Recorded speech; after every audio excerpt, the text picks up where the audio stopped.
This is the Morgellons Call of the Week. I'm Robin from Western Mass. It is June 6, 2021. Gorgeous summer day.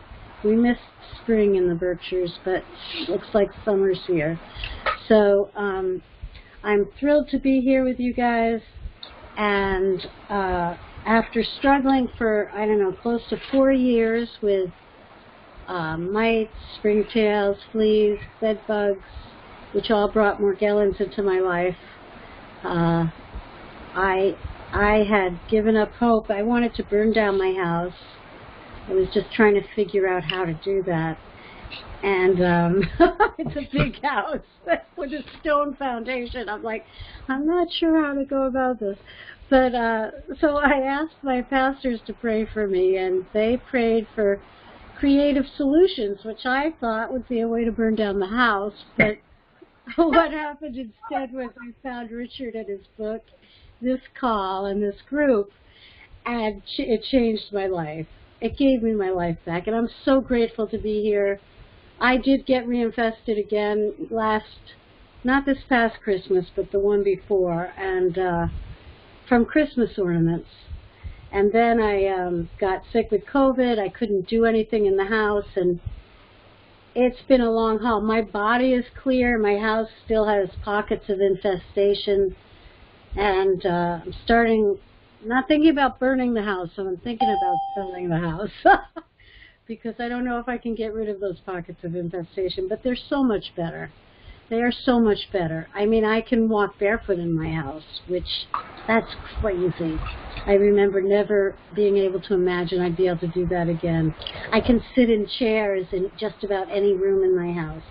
I can, I can live my life fairly normally. I still am doing laundry every day and spraying and all of that stuff, but it doesn't take a lot of time. I have it down to a science, and I'm really grateful for the protocols in Richard's book. I really think they saved my life, and they saved my house, and they brought me new friends like you guys. So glad to be here, and I'm going to introduce Richard.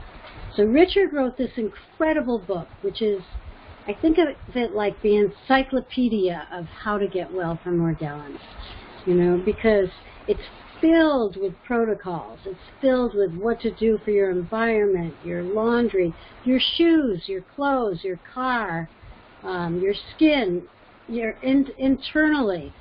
And it just is a wonderful resource. And on top of that, Richard is here on this call. He takes email questions, and he's on the 11th edition of the book he's working on, because, we are part of his research team, and all of us never stop learning. I mean, that's one of the wonderful things I love about this group is we are not complacent. We keep learning, and when we find new things that actually work, then we share them in an email with Richard, and he looks into it, and then he shares it with the group. So I just think, it's wonderful, and it's a wonderful community. That this call has been a focal point of my life. I'm so grateful for Richard and his book, the diet, all the protocols. So please welcome Richard Kuhn. Thank you, Robin. Thank you for that wonderful introduction. And by the way, many of the protocols have come from your input and what you learned, as you are part of my research team, as everyone else is. So welcome here in June. It's wonderful to be available to share my afternoon with all of you guys. I know it's a tough journey. I've been there myself. In the 90s, it just about destroyed my life, looking at suicide as an option. Thought I would never, ever get out of it. Found a lot of stuff on the internet then. I can imagine what it's like now. It must be like crazy land on the internet when you're looking up skin parasites and Morgellons. It was confusing enough then. Message boards, God, people, yeah, I got cured. but you never heard from them. You never figured out why. They gave one little bit of snippet, and you hope you could figure out what the heck they did to get their lives back, and whether or not it really worked for the long term. I don't know. Never know. You know, the message board, one snippet, and that's it. You never hear again from them. And as Robin said, this is an encyclopedia that I wrote. It gives the protocols. There's no guessing. It gives it ABC, even if when you read this book. And the bottom line is, it amazes me. Yes, this is the 11th edition. I'm just about finished it. It's about to be edited, and it's going to be. But what amazes me is I go through it and I learn again. I say, gee, did I write that?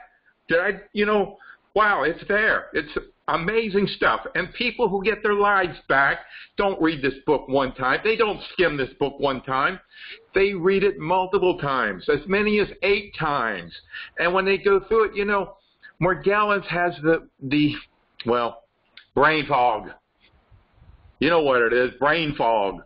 You say, well, I'm going to go in the bedroom and get my car keys. And you walk into the bedroom and, what did I come here for? Why am I in a bedroom? Why? And it takes you 5 minutes to figure out. Then you walk back to the kitchen and where's my car key? Oh, that's why I went to the bedroom. That's brain fog. And I know what that's like when you're reading a page. You read a couple of paragraphs and what did I read? So that's why Robin often suggests having Post-its, taking notes, writing it down. See, the more senses that you use, if you're just reading a book, you're using the visual sense. That's it. You got 6 senses. Use as many as you can. So you use Post-its and you write notes. That's the second sense, the tactile sense. You can verbalize. You can read it aloud to yourself. That's the auditory sense. And so the more senses you use, the better your comprehension. And our buddy coach, Barbara, is working on a tremendous formula using clary sage to fight brain fog. And by boosting glutathione with a Max 1 product, that's another way that helps eradicate brain fog or reduce it significantly. So that's what we're here for. We're here to give you the protocols, the things that work. We're not wild goose chasing. Oh, God, I remember joining a group once, and one week the lady did this. She had, I don't know, few hundred followers, and then the next week she was on to this, and then the next week she was on to this. It was always something different she was trying, and half the stuff I tried that she tried made me sicker, made me worse. So we're not wild goose chasing. Everything I've ever done has always worked 1 or 2 days, maybe even 4 days. Hey, you get beyond 4 days and you're damn lucky. Hey, this program gets you your life back every day, not just 4 days, every day. Now, there's always the possibility of getting reinfected. And we have a guest speaker today. Her name is Sandy. She was on several months ago. And she's going to share her experience in fighting the skin parasites. She's gotten reinfected several months ago and had a bout with skin fungus, which is another issue that can be quite serious. And in and of itself, skin fungus is amazing. You can have skin fungus on your knee, for instance, and sit at a table with a tablecloth that, if it drapes down to your knee, it'll migrate to that dumb tablecloth. Yeah, or it'll migrate to your seatbelt. It'll migrate. And the next time you sit there, even though your knee might be free of skin fungus, it'll migrate right back to your knee. Skin fungus can be amazing and as much and complicated to deal with as springtails. So, Sandy, are you with us? Yeah, I am. Great. Welcome, welcome. So when did your trek start with skin parasites? Well, I guess I think it's been about 10 years or more since I've known you, and I just wanted to say that, just like Robin was saying, that this book and this Get Your Life Back program really saved my life. My husband and I had gotten this surge from kids nesting on her bedroom window under the air conditioner during the summer, and kept biting us, and we couldn't figure it out. But through research, we found out that pigeon nests overflow with parasites, especially on hot days, and that mice have many other parasites living on them, and they will leave their overflowing nest and enter your home and your body. So things got really bad. We had crawling, stinging, and bites all over us. We tried spraying the house ourselves. It didn't work. We hired exterminators. Didn't help. We saw doctors from, and I know you all have had this experience, we saw doctors from these prestigious medical centers, one of whom said I should talk to a psychiatrist who tried to prescribe medication to calm me down. And then I saw skin specialists who said my lesions were scratches, even though my back and arms were covered with bites. I really couldn't figure out why they were just so adamant that it wasn't parasites. I saw ENT doctors who said there was nothing in my nose and ears from the bugs. I saw homeopathic doctors, but nothing worked. And then the last time I tried to find a doctor, I had heard on NPR that this woman doctor was talking about treating people in India who live by a river and have become ill from parasites living on their skin and in their bodies. And I made an appointment with her, hoping she might know something helpful. And that was the last time I pursued such things. She just could not make the connection that if people in India are living and becoming ill with parasites on their skin and in their bodies, that people in the U.S. could also be living with parasites on their skin and their bodies. And I know these experiences are common to all of us. It's very sad that we can't find doctors that can really help, but so we're doing it ourselves. We also had to move out of our home temporarily, and we're living at motels, which only created more stress and expense. And then we finally came home and tried to deal with it, throwing out furniture, rugs, belongings, finding all kinds of things on the web to try, none of which worked. And it was around that time that I found Richard's book, which I avidly read page by page. And like Richard said, you do forget stuff. I've gone over that book. I can't tell you how many times. And I always do find something new. But having a plan made all the difference. Because, as we all know, this is very stressful and depressing. So it took a year or more and lots of trial and error. But I did start seeing progress, and I had hope. And if it hadn't been for studying the book, going back to it, as I was saying, constantly and implementing the diet meticulously, along with other methods suggested at that time. And this was before Nature's Gift products and all the other new products that Richard has now in the store.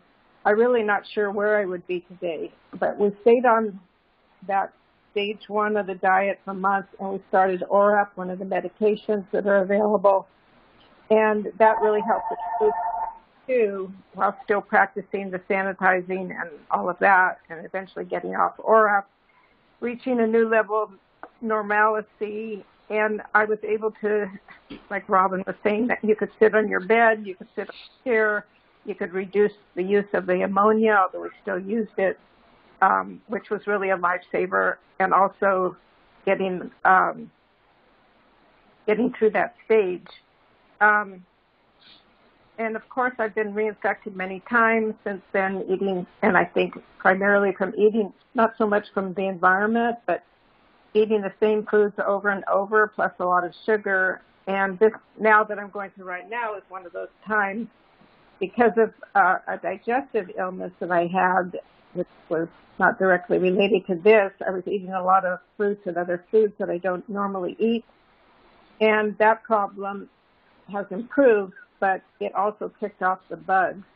And I'm currently going through a bout with crawling and a skin fungus and bites from fungus, I think.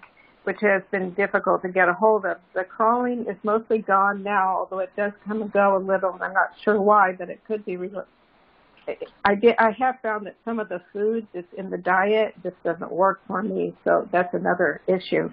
But looking back, I think I had a skin fungus from the beginning because I often had burning skin that would come and go, and sometimes I really couldn't tell if it was indigestion or the bugs, but I'm pretty certain it has been fungus.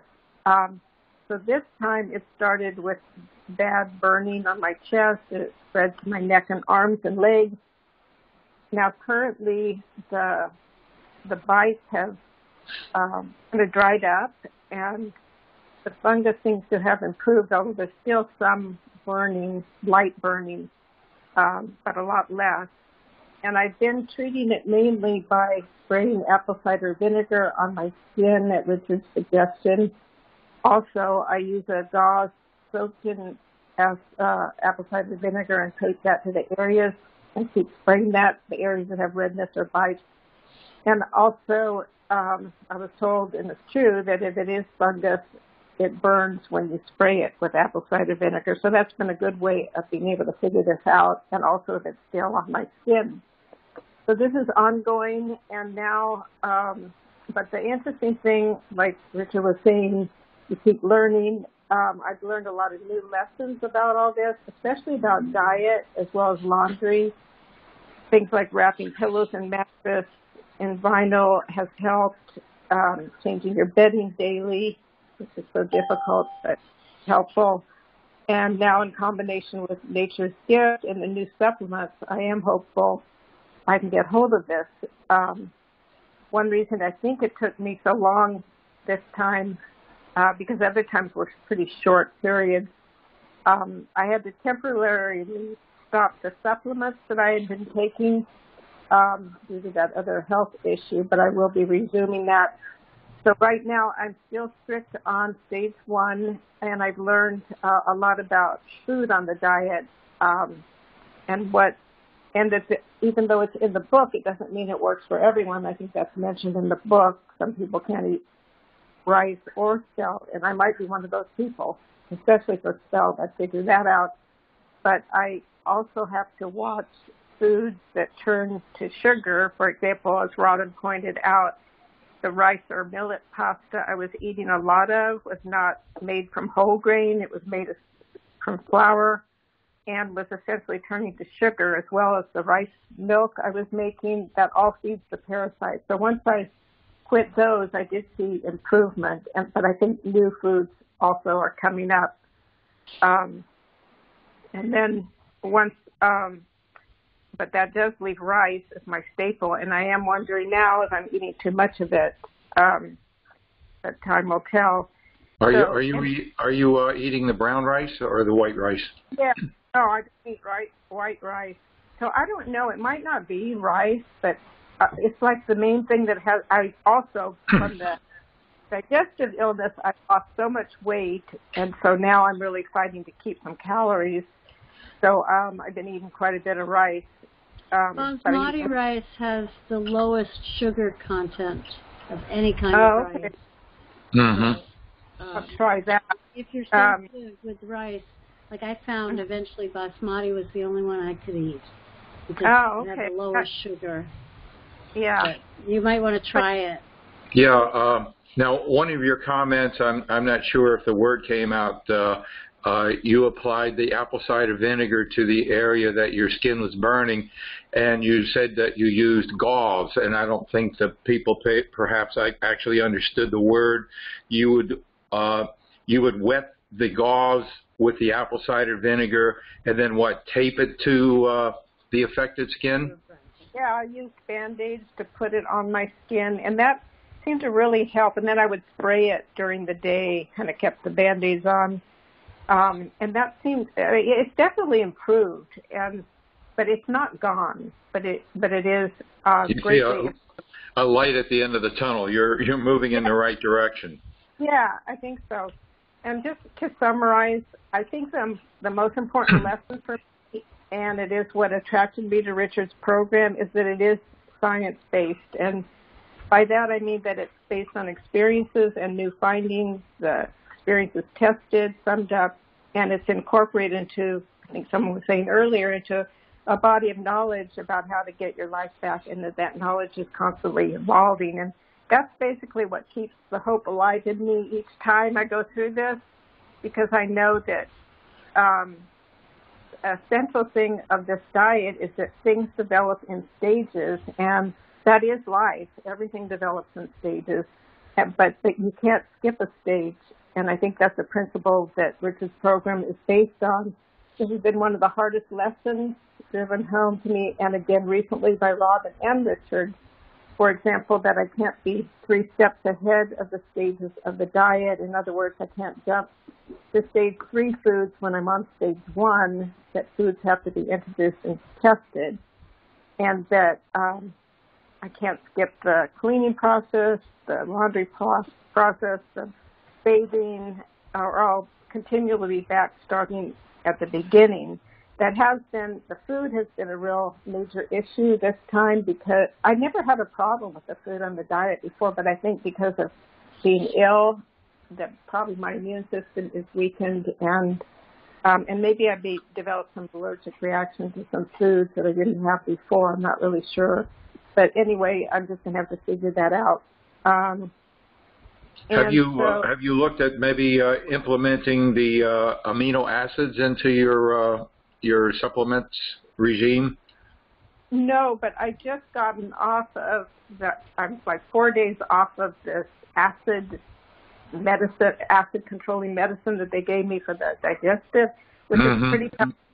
And then I didn't want to mix anything. I haven't put anything other than the food in my stomach, but I think now it's like 4 days. I'm going to wait a few more days, and then I'm going to start up, because I was taking the glutathione every day, and the garlicin, and the water, the alkalizing water. I do alkalizing water. So I think once I can start those things up, it's going to help me also. And maybe I'll start Orap again, too. I don't know if that would be helpful. I would like to avoid it. We do have a new parasite stop formula, herbal formula, aimed at doing the same thing the medications do, and that is reducing dopamine uptake in the brain.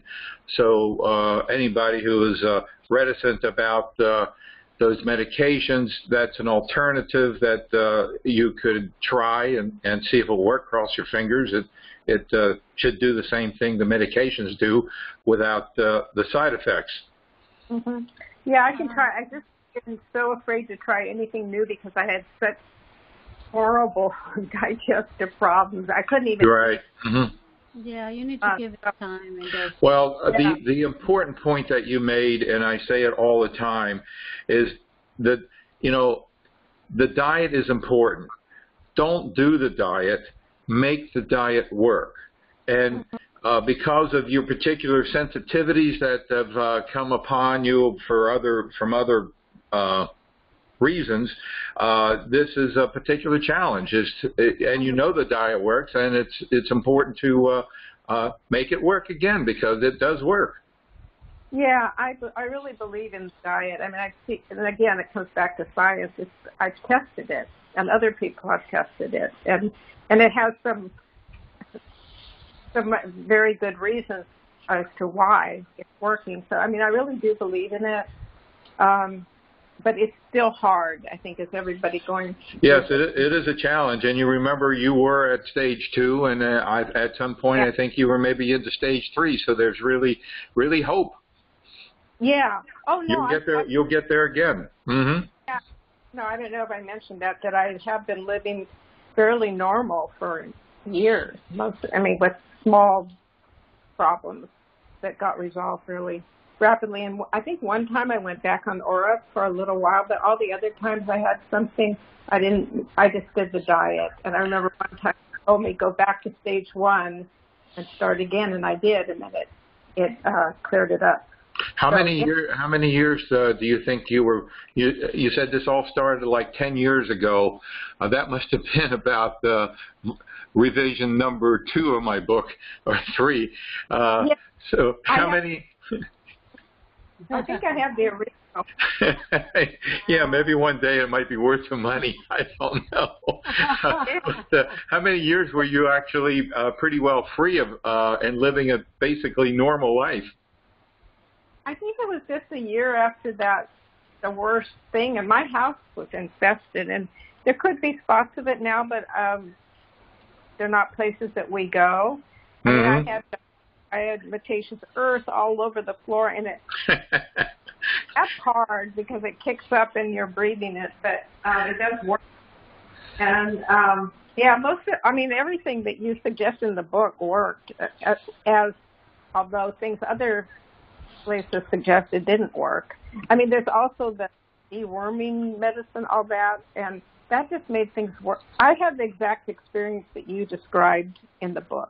The things that they described did not work for me, and the symptoms that you had were very similar. I mean, I don't think I had Morgellons. I had springtails. Yeah, springtails. Columbella, and absolutely the standard deworming, detoxification, where they use black walnut hull and wormwood. It only feeds these organisms, it doesn't. They do not work, and that's really why I don't recommend anybody mix my protocol with anybody else's protocol, because they haven't had, unless they've actually suffered and have gone through the diet and have made the meticulous notes that I have over the years, they can't know the sensitivities of these organisms. There's no way they can't even guess it. No way they can even guess it. And with brain fog, a few weeks ago, Richard, you mentioned like black walnut and some other things that are great detox things, but not great for Morgellons. And a lot of people, I don't know if it's brain fog or short attention spans, but it's how we are made, and a lot of people heard these things are great. And they didn't oh my goodness. Not for Morgellons. And all week I was getting calls from people saying, I followed Richard's advice and I'm getting so much worse. And I'm like, oh, well, what advice was that? No. But, well, actually, let me just make a clarification. If you only have Morgellons, those things will work.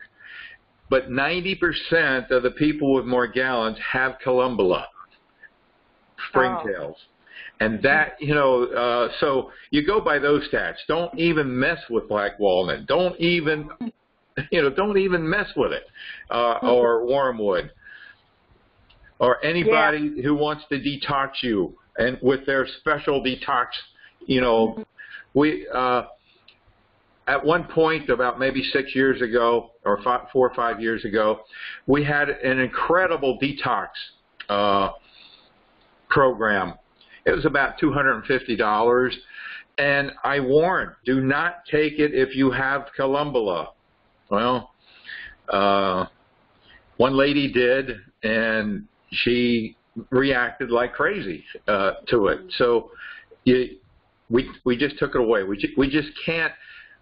Yeah. We can't guess around. We can't do that. We have to be certain. So this is why our detox is diatomaceous earth. Consume food grade diatomaceous earth. In the blog post, you can find the how many teaspoons and tablespoons that you can take. It's also in the book.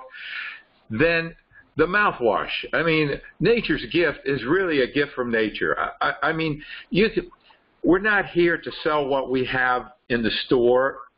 We appreciate that many people utilize our products, but the book even gives other alternatives. But when it comes to nature's gift mouthwash, I don't know of any. It's like the biofilm in your mouth. It works on that. It cleans your mouth. And then you consume it, and it's like consuming charcoal. That's what it's like, liquid charcoal. And so that's the second part of the detox. Man, the first time you consume a teaspoon of that stuff, you're going to know it. You're going to be in the bathroom in about 20 minutes. And then the next is fenbenzidol, fenben.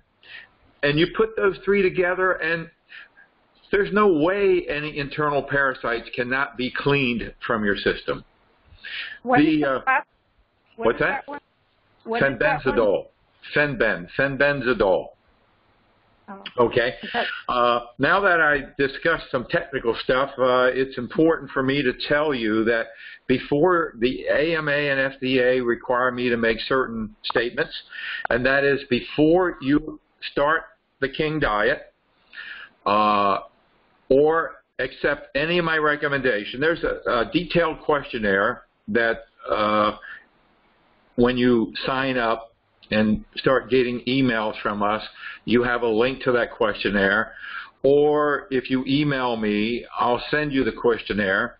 And when you complete the questionnaire, I'll give you an educated assessment based on what the literature says as to what you might be dealing with, whether you might be dealing with Morgellons as defined in Dr. Saverly's book, Morgellons, the legitimization of a disease, or what you might find on WebMD as to far as what the indications are for skin fungus, that's burning of the skin, like you experience burning of the skin with athlete's feet or jock itch.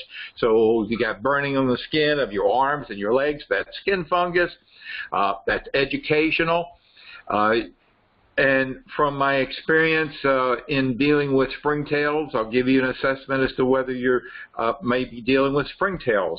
There's even questions there, 7 questions that will indicate whether you might also be dealing with Strongyloides cervicalis.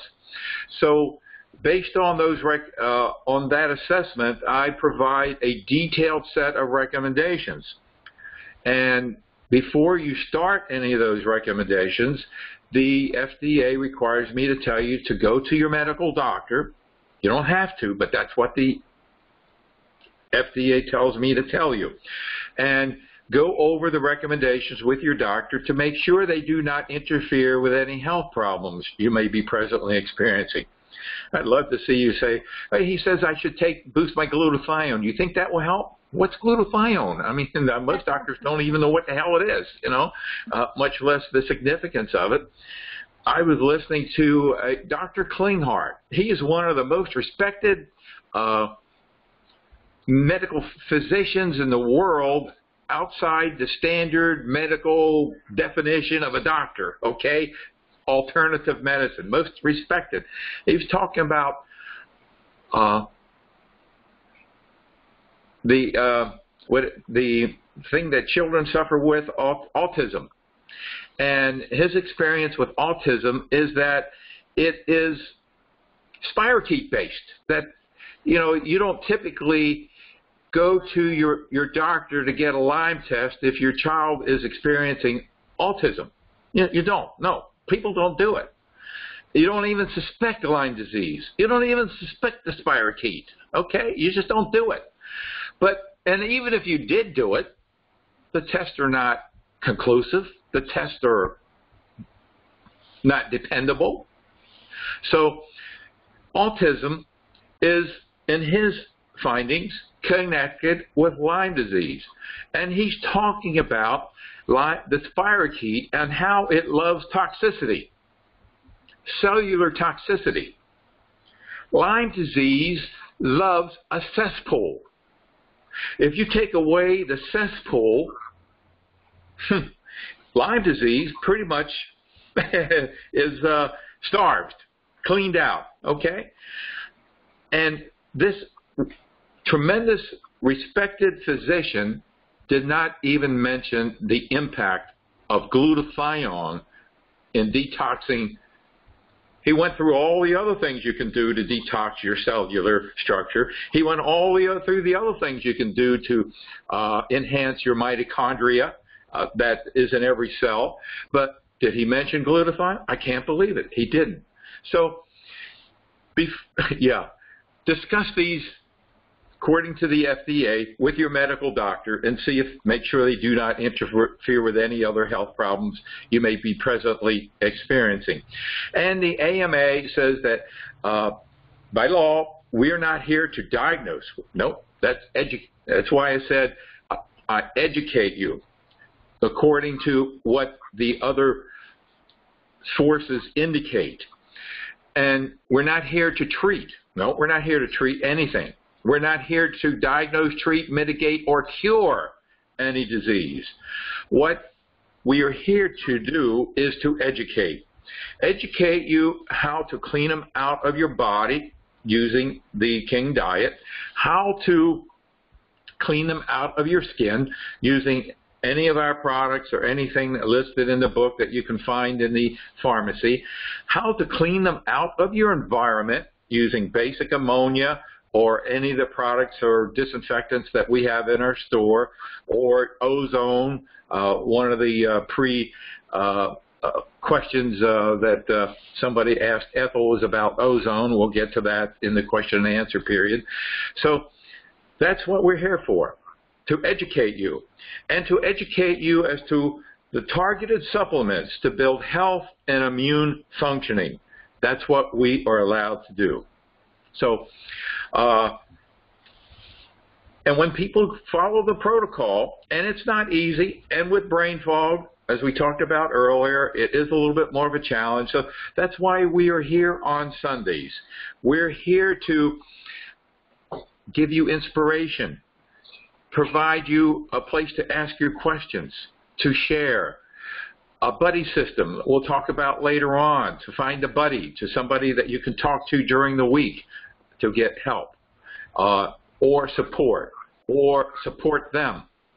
So that one day you'll say, because of you guys, because of you and Robin and Ethel and Margie and Chris, I stuck with the program and I got my life back. It wasn't easy, but it made a difference, and I am now a viable human being. I can get from one day to the next without having to watch my, to do my laundry. I can do it weekly now. I can do my laundry weekly instead of every day. I can take showers once or twice a day instead of hot baths or 3 times a day. Hey, life is normal. I can eat almost anything I want. Mm-hmm. So that's what we're here for. We know it works. So if anyone would like to ask Sandy of any questions, you can either text Robin or text Chris, and we'll open the line for you. I have a couple of questions that were asked that I can ask for people. Okay. And if anybody wants to, in the meantime, we'll do some questions and answers now before we close this segment. And if anyone wants to ask Sandy of any particular questions, go ahead and text in, and we'll open the line to you. Okay, so what questions do you have, Robin? Andrea wants to know how you use zeolite for detox. Well, I don't really know. I know it's listed. I would say, I know you can buy it on Amazon, and I would go by the instructions on the bottle. I've never actually looked at the bottle. There is a blog post that does get into zeolite. Personally, when I look at detox, zeolite is a non-essential thing. It's non-essential. It's not going to improve your health. It's just going to help with detox. It's like a sponge, in a sense. Imagine it like a sponge. And the blog is bestmoregallantscure.com. That's the main site. Like the best man of a wedding, bestmoregallantscure.com, and then there's a link to the blog. And if you do a Control F, that'll bring up a search bar. I don't know what it is on a Mac. Command F. Command F, okay. And just search for detox. And you'll find any articles related to detoxification. But I would go the route of doing the... You see, in detox, what's happened, and it's explained in one of the blog posts, is that when the toxicity happens, it interferes with the ability of the mitochondria to perform, clogs up the cellular system, clogs up the liver. So the alternative way is enzymes, digestive enzymes. Now we have 4 enzymes in the store. 2 of them are digestive enzymes. Agro-relief is a digestive enzyme, and fluorochore is a digestive enzyme with probiotics. Until you reach a latter part of stage 2, I don't recommend probiotics because they actually feed springtails. If you only have Morgellons and know that springtails are not involved, well then go for it. Probiotics are great. But instead of probiotics, we lean towards prebiotics, which you get through foods like raw onions, leeks in your salad. Those kind of things. And there's a blog post about that too, pretty recent. Just search for onions, and it's right there. It'll tell you all the foods that are on the diet. That chives is another one, that prebiotics. So first, enzymes, digestive enzymes. The other 2 enzymes we have are systemic enzymes. Now, if you take systemic enzymes are to be taken between meals, say 2 hours after you eat or maybe an hour before you eat. Because if you take you can use them as digestive enzymes. So if you take those with food, they're not going to get into your blood system. They're going to be in your stomach and work on digesting your food, which is all right if you want to use it that way, but they're more expensive and they're more valuable in your blood system, cleaning up chitin and fibrous materials. So number 1, the digestive enzyme. Number 2 is the complete amino acid formula that we have. Now, why that's important is because oftentimes, because of the Monsanto and glyphosate gets in our food. Even if we're eating organically, it gets in our it's in our air. It's in the water sometimes in some places. So we get it in our bodies either through the food, through the air, or through the water until it's eradicated for about a century, a decade at least, and then perhaps it'll be gone forever. But that doesn't seem to be happening in the near future. So the amino acids, because of glyphosate, it inhibits the ability to pick up all of the nutrients from the food that we eat. And it's like trying to speak the English language with, say, 22 letters instead of 26. So it's like trying to run your body on maybe 18 instead of 20 amino acids, essential amino acids. So this is why it's important for many of us to use supplemental amino acids. So amino acids plus digestive enzymes means detox, goodbye.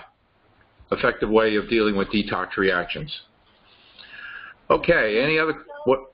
Also, I wanted to say, when you say detox, it isn't like detoxing is necessarily a good thing. It can be a Herxheimer reaction to getting well, or the things that you're taking to get well, and you want to back off and let your body settle down a little bit.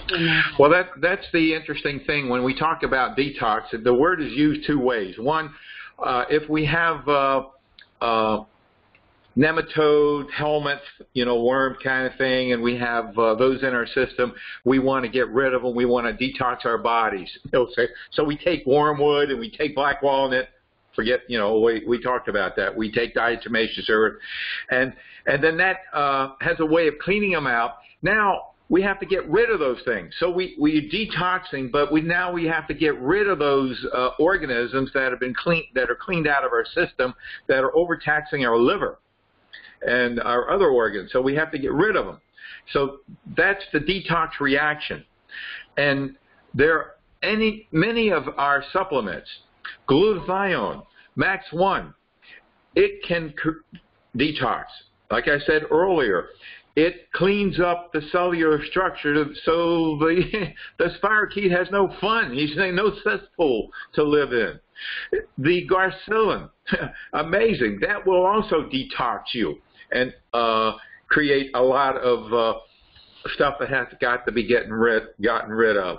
So this is why the zeolite, or the alternative I recommend, is the amino acids and the digestive enzymes to actually contribute more to your health and function than just be a sponge. In which case, then you don't necessarily have to back off of whatever you're taking. For instance, in the treatment of Lyme disease, they often use antibiotics to kill off those suckers, okay? To kill off that spirochete. Well, those antibiotics do a fantastic job. They go in and they wipe out all that Lyme disease that they can get, and your body is then flooded with, it has to detox, it has to get rid of all that garbage, and it can't get rid of it fast enough. So the doctor, what does he do? He takes you off of what's working. He takes you off of because if he doesn't, you could die. You can die from detoxing too fast. So it could be life-threatening. So he takes you off of the antibiotics that were working. Now what happens? Well, Lyme disease has a respite. It morphs. It's got 4, maybe 5 different forms it can morph into. And it takes that break that you've just given it to morph into another form, so you start the antibiotics again and they don't work. They get nowhere. Then they have to do a rotation. No, we'll try a different group of antibiotics. We won't do the same antibiotics. We'll do different antibiotics. Now we have to use things to get rid of the biofilm, because that's another defense mechanism that Lyme disease has. It forms this slime around it that nothing can penetrate. Well, that's why we have the kinase enzymes. That's what they're for. They're targeted to break down that slime. So, Beth yes. asked, what stage of the diet can we take amino acids? I thought Any stage. Yeah, it's only the probiotics that you have to wait. Right. Probiotics, you wait till late stage 2. Amino acids, you could start yesterday. Right. They are the building blocks of your body. That's what they're called, and that's what they are, the 20 most essential amino acids. There are more than 20, but they are the building blocks. Jackie wants to know how you use Benefect. Benefect is a disinfectant. It's very much like ammonia, except it's more powerful. And it is organic, and it is, you breathe in ammonia, it's toxic. It's a neurotoxin. So when you use ammonia, you want to spray and move away. You don't want to stand around smelling it, okay? Benefect, you can put it on your food. You can spray your utensils. It's thyme. It's thyme-based. So you spray it anywhere. You can put it in the electrostatic sprayer. It's the most friendly disinfectant on the planet, I believe. You can also use enzymes, but don't use Benefect and enzymes together. It's either one or the other. Enzymes are also very powerful. Enzymes are living organisms, so you don't want to put something in with them that might kill them. You don't want to put borax in your laundry with enzymes. They fight each other. You don't want to put Nature's Gift with your enzymes. Nature's Gift will destroy them.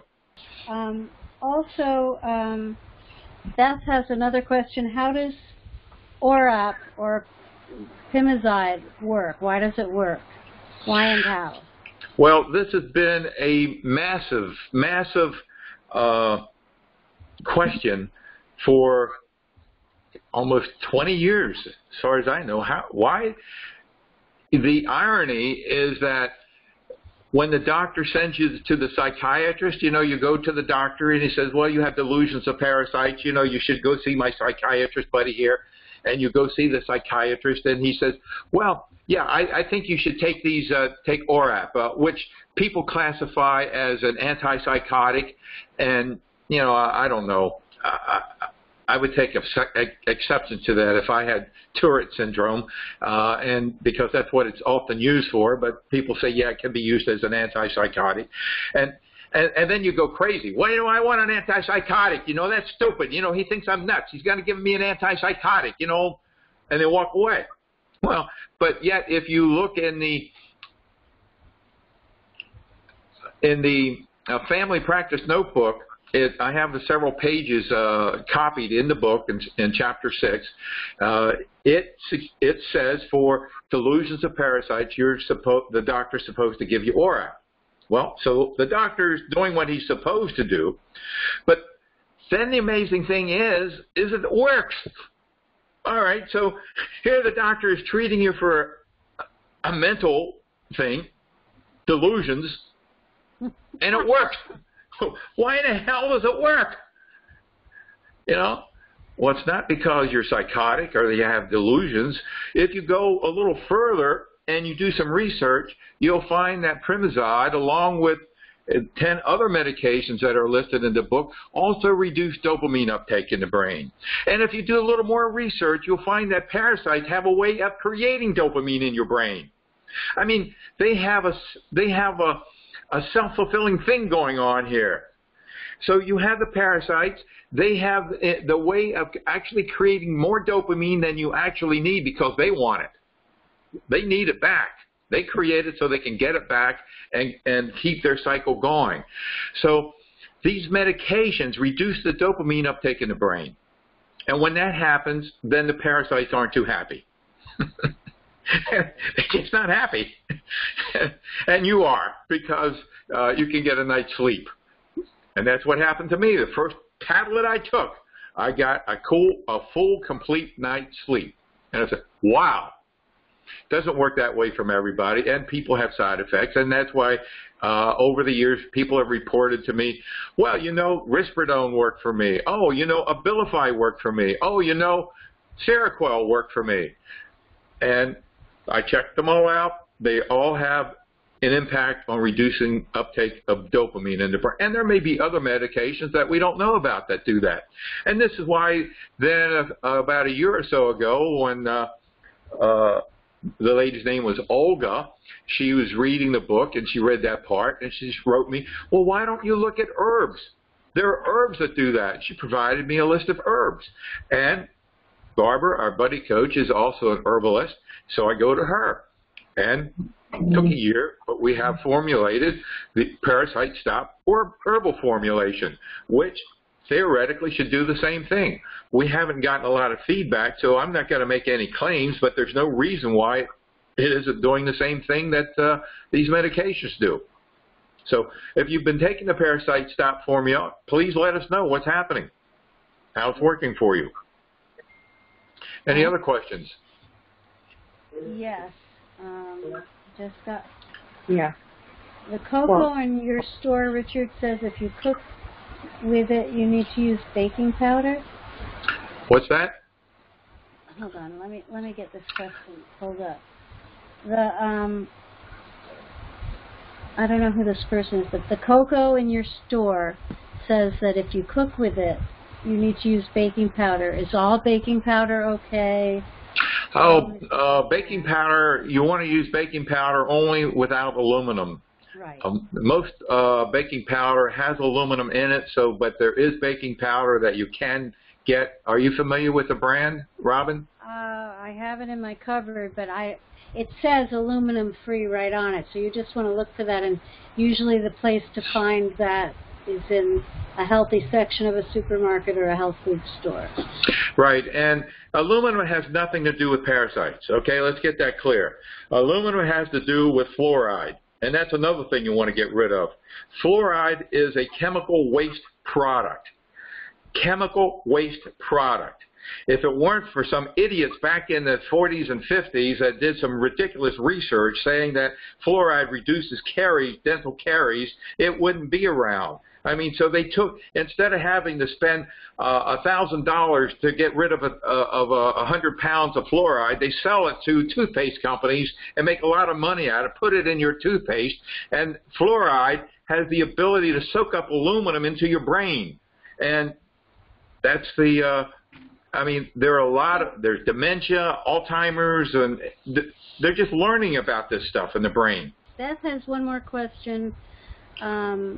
She wants to know if all the meds have the same track records, and she wants to take LDN, and I'd like to say something about that. Low Sure, dose go right ahead. naltrexone does not lower dopamine. The only medications that we know that have been proven to work that do that are in the book, and there's a list of 10 or 12, but low-dose naltrexone does not lower dopamine. What it does is it regulates what my doctor said to me. This is my understanding. I'm not a doctor or a nurse like Margie, but my doctor said it regulates your cortisol levels. So if you have low cortisol levels, you're going to have brain fog, exhaustion, be tired and groggy all the time, and it brings them up to normal. If you have high cortisol levels, then it would help with the parasites because it's going to bring them down to normal. I had super low levels, and my doctor says I should be on it for the rest of my life because I have tons of energy. I'm like back to normal energy. For me, tons of energy is normal.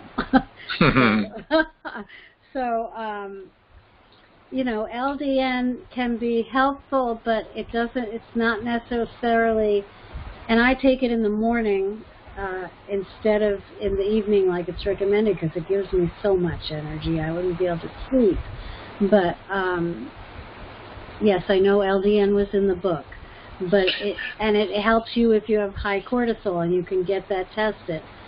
But it doesn't do the same thing as the other medications. Yes, that's a very good explanation. There are two medications listed that are not dopamine related. The other one is Doxepin, and it's often used in conjunction with Primazide simply because we went through this, I think, for the last 2 or 3 weeks. Panic. We get panic, and when we get panic, we get stressed out and anxious and scared, and so Doxepin is often used for dealing with anxiety. And the low-dose naltrexone is listed because it does balance out the cortisol. It's recommended that you get your doctor to do a cortisol test to see if you do have high levels of cortisol or low levels, too low, because either can be a problem.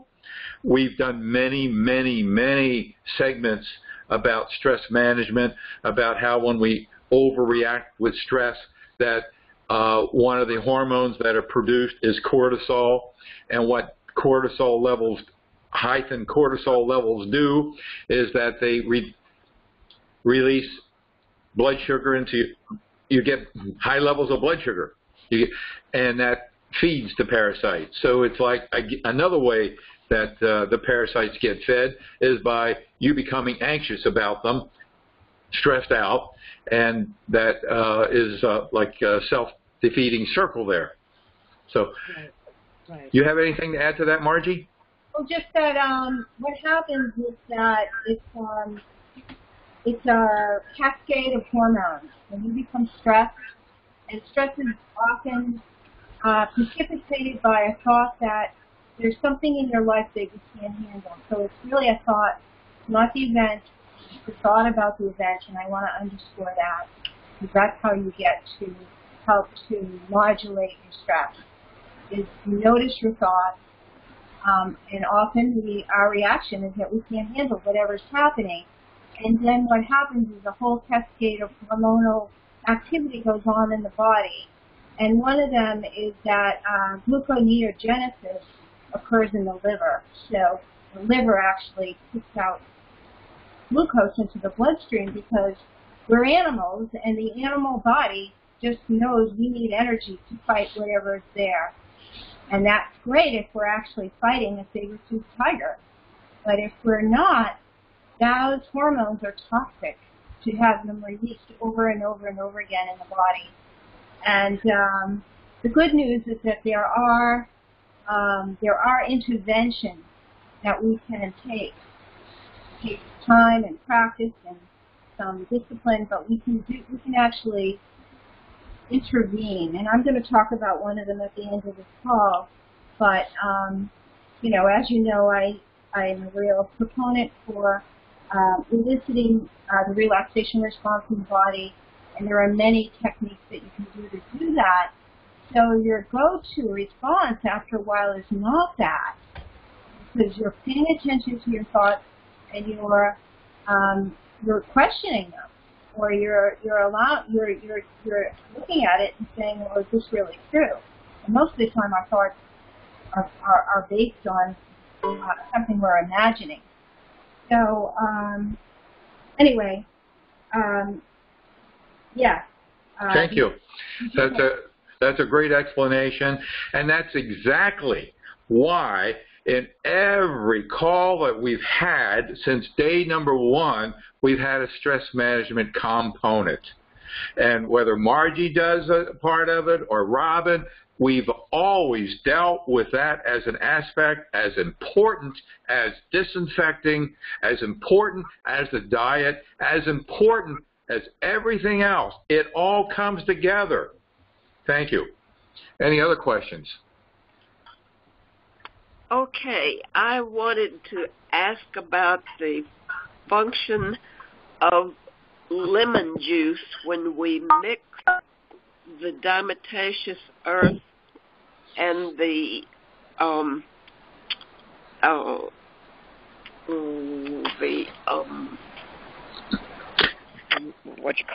baking soda. Lemon juice and baking soda, I would not mix together. I don't know where you ever read that, but that's an acid and a base. Right. You would never mix lemon juice and baking soda together. Now, diatomaceous earth you can mix with lemon juice. Diatomaceous earth you can mix with baking soda, but I wouldn't mix lemon juice and baking soda. I'll stop it. I'll be glad to stop it. Okay. This is Marie. This is Marie from San Antonio. All right. I don't like the taste of fresh lemons because they don't taste like they used to. They're not as sour, and I'm going to be happy to celebrate that tomorrow. All right. Thank you for your question. The phone is open. Who? Okay, and close out. Okay. Yes, my question is, I have a very bad bird mite infestation in my apartment here. I've also been battling Lyme disease for over 20 years. And your question is? My question is, how do I get rid of these things? They're in my shoes, they're in my hair, they're all over the place. Okay, I just released a new report about maybe 2 weeks ago. I don't know how new you are to the program, but it's called It's called Win the War of the Mite. It's everything you need to know to win the war of the mite from A to Z. So email me. I'll be glad to send you that report. It's also on bestmorgellonscure.com, our main website, bestmorgellonscure.com. At the top, you'll see a link. I think it says reports. You click on that, and you'll see 2 very important reports for you. One is Win the War of the Mite, and the other one is Lyme disease doesn't have to own you anymore. So no, it really doesn't until it's flared up here, you know. What's that?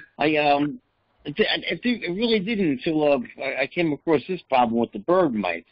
I'm starting to realize that they're one and the same here, and you know they also carry the Lyme disease, I believe, because they have the same pathogens. Bird mites can carry everything. They can carry Columbella. Yeah, exactly. They can carry Morgellons. They can, they carry themselves. Yeah. So they can be. No, I realize it. Okay. And when I'm seeing the only difference between bird mites and ticks is the size. Yeah, that's basically it. The size. They're both the same category. Yeah. Thank you. Yeah. Okay, so those are two free references. Read them. They're very detailed. They tell you everything you need to know. Where can I get this again? Okay.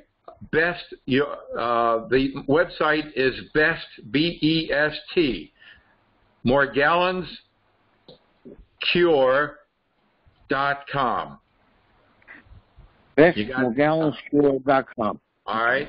And at the top, you'll see the link that says reports. Okay.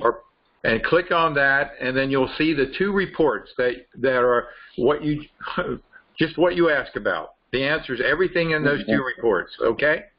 It would take us 2 weeks to go over all that material. No, I realize that. That's why I was trying to hold. I'm like, I don't know. This is like very complicated. It can't just get over. I'm gonna do something better. The reports are very. bestmorgellonscure.com. That's it. Okay. Thank you very much. The other thing Thank you. So if you're new to the program, you want to get Richard's book and start the diet. Because just like Morgellons and other skin parasites, the diet helps starve the mites out of your body as well. Yes, and that's in that report. The diet, everything, A to Z. Okay. It's probably I don't want to. Okay, I'll toot my horn. It's probably the best resource that you're ever going to find targeted to mites. Nothing you're going to find on Amazon is as good as this report. I dedicated it to Diane Shannon, who took her life. She wrote it. Oh, my God. It's really frustrating, to say the least. I feel like a leper. Thank you. What was that fellow's name? I just didn't get his name. Rick. What was your name? Richard. Oh, Rich McMahon. Rich McMahon. Thank you, Rich. Welcome. And you're not alone. Thank you. Thank you. Okay, this is Beth. I had a question about cleaning. I'm at a phase where I'm no longer infested, and my house is much better, and I'm basically just trying to get the pockets where they're hidden, and I'm having a hard time with that. Where do you think the pockets are? What do you suspect? So for sure, it's one of my showers that I never use. I think because I wasn't spraying it for the past 10 months because I don't use it at all, and so they just went in there to hide. And I fogged my bedroom and I fogged a big area the other day, and everything went well except for the bathroom. It was okay that night, and then the next day, I basically got reinfested. I was able to clear it within a few days, but they were on the floor of my bathroom, and I'm typically fine on the floor of my bathroom. Yeah, you can't clear something in 3 days. The quickest would be 21 days because of their life cycle. You can clear it, and it's fine for a few days, and then new ones hatch. Okay, so whatever you're doing, you have to keep doing for at least a month. And I highly recommend in a situation like that using burning menthol crystals and just leaving it in the room and burning them every day for a month. It's going to and then you still might have to do it, but it's going to clear them in the least harmful way. But you don't want to be breathing the menthol. Yeah, it's just you don't want to, and you want to use it. You want to use it. One of these things with the flame to get the menthol hot. I would say if affordable, the electrostatic sprayer, bang, you're 10 seconds in the bathroom and you're done. Yeah, but if what would you that put? Won't do it by itself. So I've done the menthol crystals. I haven't done them in the bathroom. If I did that, would you run them like 24 hours a day or 12 hours a day? I would. I would get a really good wax burner that is strong. Some of them don't work as well as others. And I would keep filling the menthol crystals, hold my breath, put more in, and close the door, and just burn it 24/7. Yeah. So it's my master. It's the only room that's clear enough for me to sleep in is my bedroom, and that's attached to my bedroom. And I don't tolerate the menthol crystals to that degree. Like no, you can't. No one can breathe But if you close the door and put something to stop it from coming out, it'll just stay in that room. I mean, like, I have a laundry room that was infested. It's right next to my kitchen, and I ran it for 2 days straight in the laundry room. I couldn't go in there, but it didn't affect the kitchen at all. Yeah, but I ran it in my living room, which is further away than my master bedroom, and within a 12-hour period, I was getting headaches and stuff, and all my windows does your living room close, have doors and walls? Yeah, but the room I was in was completely closed off. So what I'm saying is, if I got sick from running it in the living room, which is further away than my bathroom. I don't know what to tell you. I'm curious, Robin. Why do you think the electrostatic sprayer wouldn't be the answer? Because I'm struggling with specific infested spots that are related to moisture, and the electrostatic sprayer helps. But the electrostatic sprayer will get places that you can't get with regular spraying. The menthol crystals, the vapors, get into places you can't get any other way. Okay. Well, you may do both. But when you're talking about a shower, you definitely want to make sure you disinfect the trap. You want to pour some ammonia down, or bleach down, or white vinegar to disinfect the trap, because you can clean out and disinfect the shower all day long, and they're just going to come up from the trap. Yep. And do it in the sink. The sink, yes. Right. You know, the sink is 21 days. You have to do it for 21 days. I also, there's an area in there that's not caulked, and I don't know, like, 'cause I don't use the shower. I was always going to caulk it before I used the shower, but I'm afraid that the mites are probably, like, back in the wall cavity, and I don't know when to caulk that, like, because I don't exactly want to, like, caulk mites into my wall, but then at the same time, that's probably where they're going to go hide if I run. Well, I don't know. My take on this, and Robin can advise as well, is I would go ahead and caulk them in, and I mean, if they have nothing to eat, they're going to die in a year, so they're they're not going to live forever. They live almost forever. Okay, yeah. All right. It's like you use a bed bug cover to close them in so they don't get out, and they will die in a year. They have no food. So caulk first and then do the menthol crystals and the electrostatic sprayer stuff? What's? Caulk first and then... Yes. Well, you could use the electrostatic sprayer first, because the electrostatic sprayer is going to go in those cracks, and who knows how far, and then caulk it up.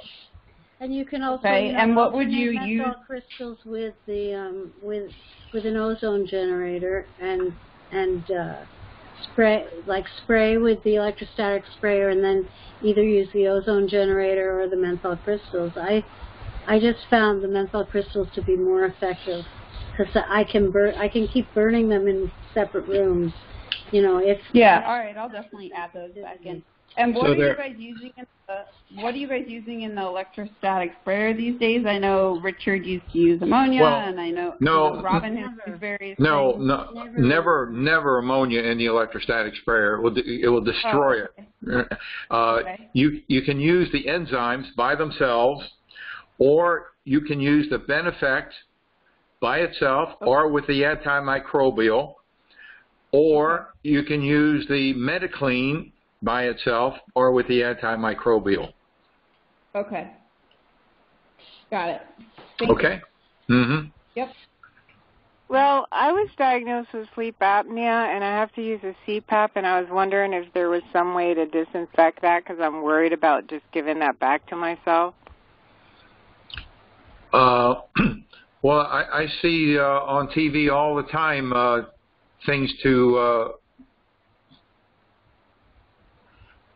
use to disinfect your CPAP.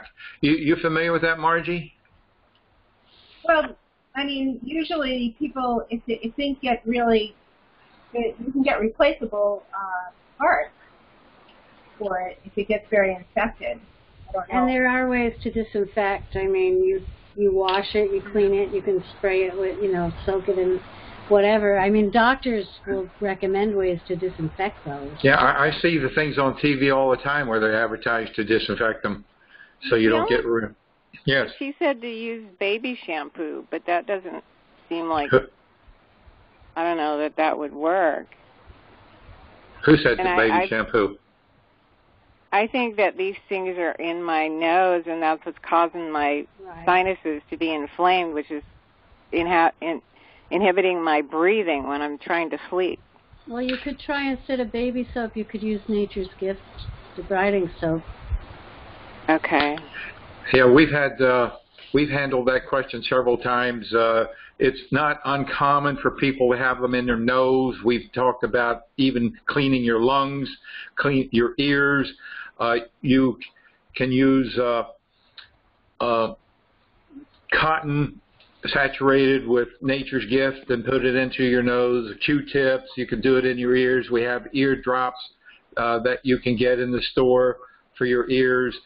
It isn't a thing that's done overnight. You want to be consistent. You want to do it daily, many times during the day, to get them out of there, clean them out. I had another question for Robin. I was trying to text her, but she said at one point that she was taking one of the medications, and she said that it kicked up the activity, but that she realized later that it was actually getting rid of them.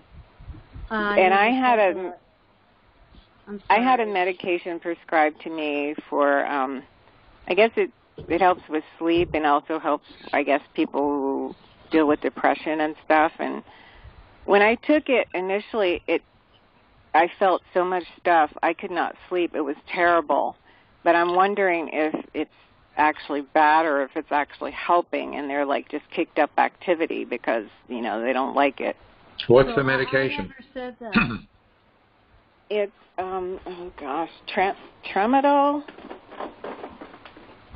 I would assume if activity gets worse, it's making it worse, because usually they just die.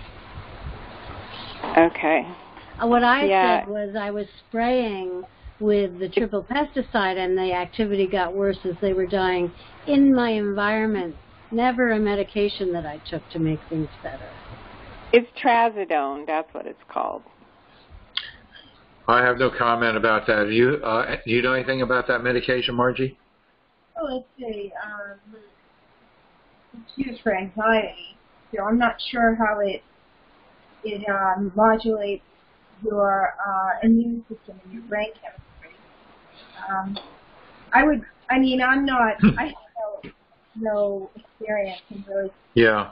Well, there are several medications that do make things worse. The ones typically used for ADHD and narcolepsy make it more difficult to get on the diet because they, for some reason, they make the dopamine issue worse, I believe, is the answer to that. But I'm not familiar with why this medication would be an issue.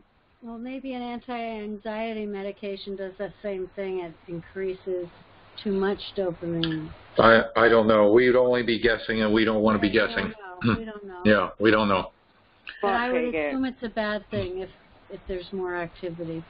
Right. And she gave me Zyprexa, and so I don't have any reaction from that one. Zyprexa is fine. You just need to get your liver checked every 6 weeks, I believe. And she knows to do that. She wouldn't give me the Orap. I asked for it, but I guess she wasn't familiar, and she said, "Oh, I gave you that, and that was the trazodone, but it's not the same thing." It's called Pimozide now. It's not called Orap, and it's a very heavy-duty Pimozide. And she looked that up. She said she gave me the trazodone for that, so I don't know. Not anyway. The same. They don't like, most doctors, if they're not familiar, they don't like prescribing Pimozide because it's a heavy-duty drug, and they want to prescribe something not as strong and intense, and they prescribe other things that don't work or make it worse. That was my experience. Well, the other thing, too, is that they're accustomed to prescribing the medications at a much higher dosage, and we only use them at a very low dosage. Right. So they don't get it. They don't get it, really. Okay, anyone else? Hello, Richard. Yes. Hi, this is Nancy. I had a story that I wanted to share with everybody. And they didn't call my number. I don't know if they lost my number or what, but I gave it to Ethel right at the very beginning. Could I just share? Sure, certainly. We love to have you share. Okay. I just want to let you know that I've been reading your book now. It's been 5 weeks since I've been on your diet, and I've been doing extremely well with it. I'm very pleased to report that almost nothing is coming out of me at this point. I was infested with mites, with scabies mites, and this was as far back as December and even before that. And the doctors told me I was clear of these scabies mites back in September, October of last year. And I didn't think I was, because I was still feeling biting and these crawling sensations, and it turned out that I was not free of them. And then after I found another protocol that I used to get rid of the scabies mites from a doctor in Atlanta, Georgia. I'm from South Carolina. It worked very well to get rid of the scabies mites, but then after that I started seeing the little fibers in the tub from my soaking with his soak. And I said, what the hell are those, And the scabies were disappearing, and I was not seeing them anymore, but I was pulling what was being left in the soaks was these fibers, and they were the colors that were described in your book. And I said, oh, my God, I think I have this Morgellons problem, And so anyway, I went, my boyfriend is the person who we kind of discovered that I still had mites on me, and we got rid of those. And then after I started seeing these fiber things and realizing they weren't just fibers from clothing or, lint or whatever from my clothes during the day, because they weren't any color that I was wearing that day.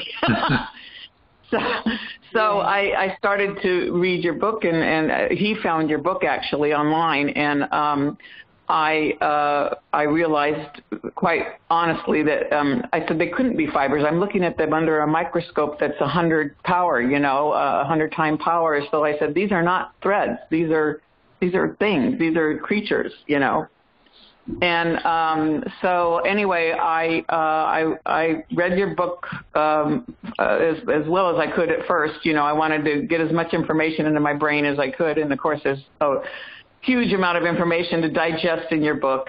But I'm very happy to report that I've been doing your protocols as far as the washing and I started the diet 5 weeks ago, and I feel that my body is really being cleaned of very well of all these things. I'm using the debriding soap and all your soaps and stuff. I did the shower cap thing with the head and everything, because I think my head was very infested, and now hardly anything is coming off my head. Whereas when I first started doing the shower cap treatment with my head, lots of stuff came out of my head. That's great. But I'm praising God, because I'm just really, I was ready to burn my house down, quite frankly, and myself. I was ready to end myself. Seems there's something going around here, burning down houses. We're the arson group. Yeah. So, but I was ready to end me too. I was at my wit's end, and I was crying. I mean, I'm a 69-year-old woman. I'm close to 70 years old here. And I said, how can I cope with this, forever, for the rest of my life? And I was really crying every day before that. And now I'm not crying anymore, and I have hope. I have hope that that these things can go away. But I discovered that I do have both columbella, I believe, and Morgellons. And I'm having a little trouble with the columbella in the house as far as getting rid of them. I think I've done a pretty good job of getting rid of stuff. We bought air purifiers for all of our main rooms and the bedrooms, each bedroom. Good ones with HEPA filters. And also I bagged all my clothes in like plastic closets, and I put mothballs in them, and that really kind of took care of the clothing, I believe. Great. Well, thank you very much for sharing. And that's why we're here. We learn from each other, and we get inspiration from each other, and that's very important, because there are a lot of people on the call who say, "Hey, wow, that's great. I'm at the right place now. I relate with that." Thank you. Yeah. Appreciate that very much. Welcome. You're welcome. And I appreciate you, all of your studying, and your expertise and your knowledge of chemicals and all that sort of thing. I know you were a chemical engineer, and you've done a great service to a great many people, I think. Thank you. Thank you. Appreciate that. We're here to support you, because I said, you're at 69. I'm now at 75. I feel very young, and this happened to me when I was like 45, and then I thought that was going to be the end of my life. I didn't think I'd ever see 60, much less 75. Wow. Right. So I relate with all this. I've been there. I've suffered from. I guess in some respects I'm lucky, because I've learned about the idiosyncrasies of each of these organisms. I was first infected with mites. Well, I had no idea the thing called columbal existed. I was just, for the first 10 years, I was just looking for how to deal with mites. And then around 2006, 2002, I learned about Morgellons, but then I realized I didn't have Morgellons. But then 2006, I learned about springtails and columbella, and got diagnosed with strongyloides cervicalis and Lyme disease. So I knew about those three things, and I knew about the symptoms related with those three things. And then, fortunately, I learned how to deal with them one by one, and started getting my life back with the diet, and it was great. And it wasn't until probably about 2014 that I had my first experience with Morgellons. So I learned about the idiosyncrasies of that and the early symptoms of it, and learned how to get rid of that pretty quick, real fast. So it's great to look forward and say, hey, I'll have a life ahead of me. It's great, whatever age. And you don't sound 69. You sound you don't 39. Sound 35. I never want to sound 75. Thank you. Okay. Any other numbers we got? Yes, I had talked to Ethel earlier about this question. I'm going through a divorce, and I'm the one moving out because of the, infestation and that. I'm not sure what to do. I did try to clean some items before I put them in, but I can guarantee that every single bin's infected. So I don't know where to start in my apartment, if I need to clear everything out and then clean it for the 21 days, or what do you recommend? Robin, that's yours. Well, you got to start with the book and the diet. That's the foundation. Lost 30 pounds in 3 weeks. And you start with the diet in the book. Okay, I think she's on the diet, and I guess, yeah, okay. She's on the diet. You want to get vinyl zippered mattress protectors, box spring protectors, and pillow protectors. You want to stop using towels and just use paper towels. If you're, whatever stuff, your clothes, you want to wash it with the protocols in the book and then put them in zippered vinyl closet hanging things, or heavy freezer Ziploc bags, and you can put them in bins or whatever, but they need to be in airtight containers. For shoes, you can add menthol crystals in with the shoes, or you can add Nuvon strips, which are a solid poison. and you put them in bags and mark how long they're in the bag. With Newborn strips, they only last 4 months. Oh, Robin, if we went back in time, if we went back in time to your Christmas ornament box, how would you have handled that differently? When I opened the box, I would have disinfected everything with an electrostatic sprayer instantly, and I would have put it all in Ziploc bags with menthol crystals, and I wouldn't have hung them on a tree for another year. Okay, so I think that's a pretty good answer for if you've got things stored in boxes and you want to open them up. I definitely wear gloves as I open them up. The electrostatic sprayer is great. Maybe even don't actually fully open a box, but slip some menthol crystals in there before you do, or Nuvon strips, and let them sit for a month before you even open that box, if you can do that. Maybe even tape it up then. Gloves. Wear goggles and something on your hair, because whatever they are, they're going to come flying out at you. Yeah, that's the worst possible scenario. It may not be that bad, but that's the worst possible scenario. So, yeah, slip some menthol crystals in, Nuvon strips in, tape it up so that they get the full effect of that fume for several months, and then open it up, use the electrostatic sprayer, and